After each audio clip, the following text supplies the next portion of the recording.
Salut à tous, j'espère que vous allez très bien. Bienvenue dans cette nouvelle vidéo où on va parler d'indice UEFA, encore une fois un sujet assez récurrent sur la chaîne. J'ai laissé passer la trêve internationale qui avait rien à voir par rapport à l'indice UEFA, mais surtout il y a la saison qui s'est terminée tout récemment avec 3 titres européens décernés. Le Real Madrid a remporté la Ligue des Champions, l'Eintracht Francfort la Ligue Europa et l'AS Rome la Ligue Europa conférence.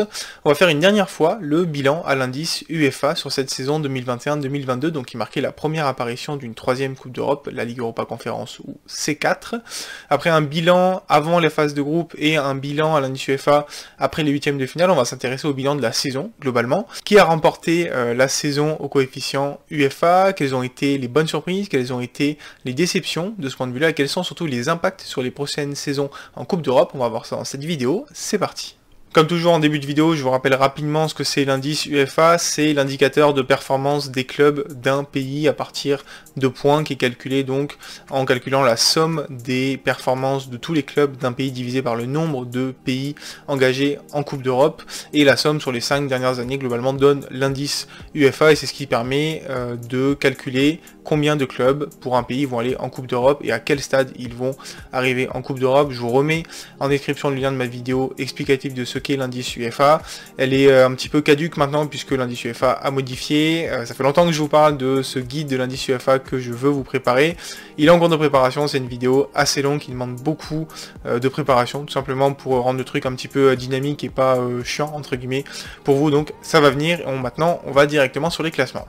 Donc pour commencer, je vous présente le classement du coefficient UEFA pour la saison 2021-2022 qui reflète donc les performances des clubs de chaque pays pour cette saison uniquement. L'indice UEFA, ça va être la somme des coefficients UEFA des 5 dernières saisons. Ce qu'on peut voir, c'est que le classement n'a pas tant évolué que ça par rapport à ce que je vous présentais il y a quelques mois après les 8e de finale, tout simplement parce qu'il y a peu de matchs qui se sont passés finalement selon les quarts, demi-finales. Il n'y avait que 24 équipes engagées sur les 3 Coupes d'Europe, et il y a moins de bonus qui sont donnés finalement en fin de compétition qu'en début ou en milieu de compétition.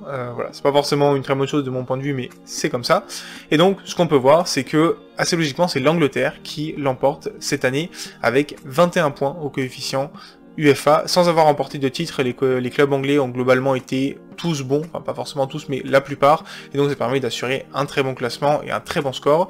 Derrière, on a donc les Pays-Bas, la surprise de l'année, qui a fait une très belle saison, notamment en Ligue Europa Conférence, qui leur permet donc d'être deuxième avec 19,2 points, meilleur score de l'histoire des Pays-Bas, je pense à l'indice UEFA. La 3e place finalement est chopée par l'Espagne à la toute fin de la saison. C'est grâce à la victoire du Real Madrid en finale de Ligue des Champions que l'Espagne prend cette 3e place, qui sauve un petit peu le bilan moyen, on peut dire, du pays cette année. La France finalement termine 4e, elle a été un temps je crois leader, mais surtout coude à coude avec les Pays-Bas pour la première place. Finalement l'absence de club français en finale de Coupe européenne va coûter la 3e place à la France, mais ça reste quand même une très belle saison avec 18 points, c'est peut-être le meilleur score de la France sur les 10-15 dernières années, voire le meilleur score tout court, puisqu'on a plus de matchs maintenant, j'y reviens un petit peu plus tard. Et derrière on a l'Allemagne et l'Italie 5e et 6e qui sont un petit peu plus en retrait, des saisons pas tip top pour l'Allemagne et l'Italie qui sont sauvés en général par un club, notamment le Bayern Munich en Allemagne. Parmi les tops, on peut noter en plus de la France et des Pays-Bas de mon point de vue, l'Autriche qui fait une très belle 8e place et qui s'affirme comme le 8e pays européen à l'indice UEFA. Également la Norvège qui atteint le top 15 avec 7,62 points, notamment grâce au parcours magnifique de Bodo Glimt en Europa League Conférence. Du côté des flops, donc j'ai cité un petit peu l'Allemagne et l'Italie qui ont été un petit peu en dessous de leur standard. Le Portugal aussi fait pas une très belle saison, il faut le dire. Il y a également la Turquie, la Belgique et la Russie qui sont très loin. La Russie c'est un cas un tout petit peu particulier puisqu'ils ont perdu certains clubs qui ont été tout simplement sortis des compétitions. Mais voilà, Turquie et Belgique notamment ont vraiment pas réalisé une belle saison, 17e et 18e place pour eux.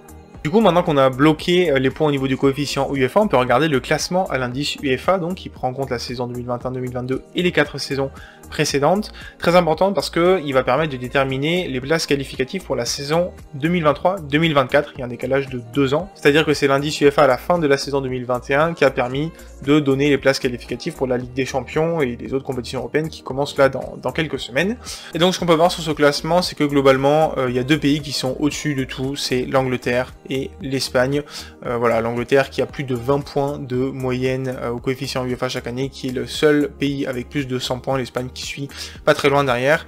Derrière, on a une lutte pour la 3e place entre l'Italie et l'Allemagne, qui sont pas forcément à leur place, dans le sens où ils bénéficient vraiment d'un système qui avantage les 4 premiers. Alors autant Espagne et Angleterre, voilà, ils sont loin devant, ils ont des très bonnes performances, autant l'Italie et l'Allemagne se reposent souvent sur un club. Encore une fois, je peux citer le Bayern Munich en Allemagne, mais il y a aussi la Juventus Turin par exemple en Italie. Et donc ils sont pas vraiment inquiétés pour ces positions dans le top 4 qui leur donnent 4 clubs directement qualifiés en Ligue des Champions, mais je pense que c'est un système qui est assez injuste de ce point de vue-là. Derrière, il y avait une question qui était assez importante en début de saison, c'était est-ce que la France allait conserver cette 5e place? Alors on va voir après que le vrai enjeu c'est plutôt la saison prochaine, mais cette année il y avait quand même un petit peu d'enjeu avec cette lutte face au Portugal. Et bien pour le coup, la France a repris quand même ses aises face au Portugal. D'un côté, la France fait une très belle saison, termine à la 4e place, et reprend près de 6 points au Portugal, qui fait plutôt une saison moyenne, malgré le quart de finale de Ligue des Champions de Benfica. Et en fait le Portugal qui va plutôt devoir regarder derrière, parce que les Pays-Bas sont revenus à seulement 4 points à la fin de cette saison, notamment parce que les Pays-Bas font une très belle saison en Ligue Europa Conférence, comme quoi le fait d'avoir un club qui réussit très bien en Ligue des Champions, ça veut pas forcément dire que c'est gage d'une très bonne saison, puisqu'à côté de ça, les Pays-Bas ont pas forcément réussi en Ligue des Champions, mais ils ont réussi en groupe en Ligue Europa Conférence.